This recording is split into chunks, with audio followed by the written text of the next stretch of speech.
A food record can be a very important tool in helping your child make healthy choices about eating and exercise habits. Keeping a record of your child's food intake offers numerous benefits, such as helps caregivers set goals with you and create an appropriate nutrition plan for your child, and helps identify problem areas or undesirable food-related behaviors. It also raises awareness of your child's eating habits and daily choices that impact your child's eating or activity patterns, and helps you track your child's progress. Over time, a food diary can help you see more clearly where modifications may be needed. Don't change your child's normal eating habits while you're keeping the food record in preparation for your first meeting with the dietitian. Your child should eat just as he or she normally would. We do not recommend starting a food diary if your child is sick, as this may affect your child's typical eating habits. You can start by setting up a way to easily record your child's intake. You might want to use a small notebook or index cards. If you decide to use an electronic device, please be sure to print out a hard copy of the record for your healthcare provider to review during your consultation. Although you may decide to keep on using a food diary for an extended period of time, we recommend that you start with a 3-day diary. Be sure you record 3 days that are most representative of your week, preferably 2 weekdays and 1 weekend day, such as Thursday, Friday, and Saturday, or Sunday, Monday, and Tuesday. If your child spends time at a daycare, school, or a relative's house, ask your child's caregiver to write down for you the items and amounts your child consumes. At the end of the day, review your child's food record. Examine whether it was a typical day. For example, was your child's food intake close to the amount that he or she usually eats, a lot more than he or she usually eats, or a lot less than he or she usually eats? Post your observations immediately after a meal or snack so you don't have to rely on memory. Organize your food record to include the following information: date, time, and place of the meal or snack, food items eaten, quantity of food and beverages consumed, method of preparation, and as many details as possible about the type of food. Be as specific and detailed as you can be. It's important to be honest when recording types and amounts of foods eaten. For everything your child eats or drinks, record the following: 1. The time the food item was consumed. 2. The type of food or liquid. 3. The brand name. 4. A detailed description, including how the food was prepared, baked, fried, grilled, etc. 5. The amount eaten. 6. Anything added to the food, that is ketchup on the French fries, butter on the grits, etc. Remember to record all beverages as well.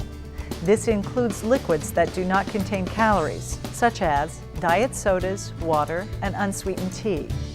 If your child uses a sippy cup or other favorite cup, measure the amount of liquid it holds by filling the cup with water and then pouring the water into a measuring cup. This will help you estimate your child's intake of liquids more accurately.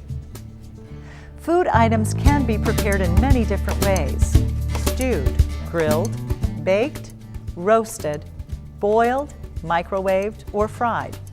Be as detailed as possible when describing liquids and foods your child eats, and indicate the method used to prepare the food. If you are eating out, ask the server or chef how the food was prepared, and indicate any sauces or oils used during the cooking. Ask that sauces or gravies be served on the side so you can easily estimate quantities. Identify what is in combination foods, such as sandwiches, and include each item used to prepare foods, including condiments. For example, instead of writing 1/2 bologna sandwich, write 1/2 sandwich made with 2 slices of regular rye bread, 3 slices of regular bologna, light mayonnaise, dill pickle, 1 tomato slice, and 1 slice fat-free cheese. For combination foods or mixed dishes, such as casseroles, include a description of the ingredients. For example, 3-inch square of lasagna, about 1/4 cup meat, 1 ounce mozzarella cheese, 1/4 cup whole milk ricotta cheese, 1 cup pasta, 1/2 cup tomato sauce. If foods are homemade, include brand names in your descriptions and information from the food label, such as vitamin-enriched ingredients or modifications of fat or carbohydrate content. Whenever possible, bring food labels and recipes with you when you meet with a registered dietitian. For some food items, you will need to record details that clearly state the kind of food consumed. For example, there are many different types of milk. Be sure to record the percentage of fat of the milk: skim, 1%, 2%, or whole. There are also several milk alternatives, such as soy, rice, or almond milk. If you use these, you should include the brand name and any additional labeling information, such as flavor, light, or sweetened versus unsweetened. Butter and margarine are also foods that need further description. For example, whether it was from a stick or a tub. Remember that the size of food items can vary. Bagels, for example, can measure anywhere from 2 inches to 5 or 6 inches. Be sure to indicate the size of the item or compare it to the relative size of a common item. A small 2-inch bagel is about the size of a hockey puck. Bananas also vary in size. This checklist can help you think about things to include in the description of foods. Visualize the portion size. You don't have to measure the foods your child eats. You can estimate portion sizes using relative sizes, such as a palm-sized slice or a fist-sized scoop, or references to common items, such as a baseball-sized ice cream serving when estimating amounts of food items consumed. The following visuals can help you understand how to estimate portion sizes. Palm of the hand equals 3 ounces of meat. A fist equals 1 cup. Thumb equals a tablespoon. Record everything, including gum and candies. Be sure to identify the size of the candy bars, like king size versus fun size.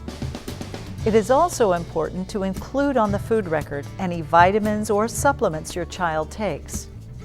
Your food record should look something like this. Here are the important things to remember. Keep your child's food diary with you and record your child's intake immediately after they eat. Be very detailed when recording food items, especially combination food items such as sandwiches or casseroles. Be sure to include the cooking method used as well as what is used during cooking, such as any oils, fats, or seasonings. Include specific details about food items and brand names. When keeping a food diary, include all of the necessary information. If you have any questions or would like more information, visit our website at www.childrensal.org or call 205-638-9204.